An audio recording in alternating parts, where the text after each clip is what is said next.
আবাসন সেক্টরে যে খরাটা এখন চলছে, আপনি জানেন যে আবাসন সেক্টরে স্মরণকালের বাংলাদেশ ইতিহাস সবচেয়ে খারাপ সময় পার করতেছে।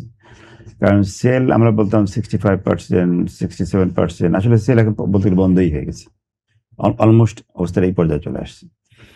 তো সেই জায়গায় আমি বলি সবচেয়ে খারাপ অবস্থা আছে। তো এই শিল্পটা যদি ধ্বংস হয়ে যায়, আমরা বলার চেষ্টা করেছি, তাহলে আমি ট্রেড বডি রিহাবের প্রেসিডেন্ট হিসেবে বলছি যে আমি সোকাল ট্রেড বডি লিডার হিসেবে কোনো দাবি দেওয়ার কথা আমি বলি নাই।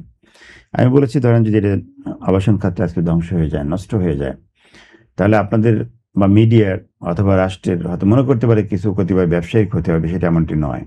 বসুন্ধরা টিস্যু, অশুদ্ধতার বিরুদ্ধে এক বিন্দুও ছাড় নয়। আমি এর আগেও বলেছি, আমরা যারা কর্পোরেট হাউস চালাই, আমার 33টা কোম্পানি আছে, 2টা আবাসন রিলেটেড। যদি বিপদে পড়ি, সমস্যা দেখি, ওই দুটা করলাম না ব্যবসা, বাট বাকি দিয়ে আমার কিন্তু সংসার চলবে। বাট রাষ্ট্রের কি ক্ষতি হবে এটা বলার চেষ্টা করেছেন, ওনাকে বোঝানোর চেষ্টা করেছে, যেটা আপনি আপনার সুরিদলে বলেছেন যে রাষ্ট্রের যে ক্ষতি হবে, জিডিপির যে আমরা 15% কন্ট্রিবিউট করি, সেটা কিন্তু রাষ্ট্র পাবে না। আমরা ডাইরেক্ট প্রায় 60,000 কোটি টাকার ট্যাক্স দেই, ল্যান্ড ট্যাক্স, তারপরে আমাদের জমি রেজিস্ট্রেশন থেকে শুরু করে কর্পোরেট ট্যাক্স সব মিলে যেটা দিয়ে থাকি। আমাদের মাধ্যমে সারা বাংলাদেশ থেকে, সারা পৃথিবী থেকে যে রেমিটেন্সটা আসে, তার 20 থেকে 21% কিন্তু আমাদের প্লট ফ্ল্যাট সেলের মাধ্যমে আসে।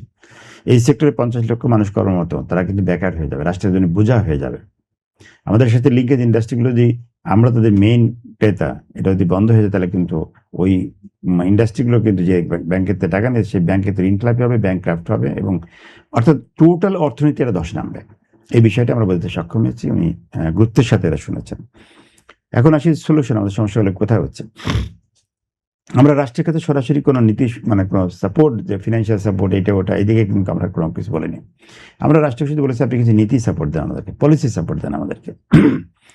কারণ আবাসন তো আর 5টা ট্রেডের মতো নয়, ইটস এ এসেনশিয়াল নিডস। মানুষের 5টা যে নিডস আছে, অন্ন, বস্ত্র, বাসস্থান, স্বাস্থ্য, শিক্ষা, তার মধ্যে আবাসন কিন্তু একটা। তো আবাসনটাকে সেভাবে ট্রিট করতে হবে, it's not a other trade body. কারণ এটা রাষ্ট্রের দায়িত্ব। মানুষকে খাবার যেমন রাষ্ট্রের দায়িত্ব, 18 কোটি মানুষকে একইভাবে 18 কোটি মানুষের মাথা গোঁজার ঠাঁই বা একটা ফ্ল্যাট, একটা বাড়ি, এটা কিন্তু রাষ্ট্রের দায়িত্ব। আমরা যারা আবাসনের কাজ করছি, আমরা মূলত রাষ্ট্রের কাজটাই করছি, রাষ্ট্রের সহায়ক শক্তি বিষয়ে করছি।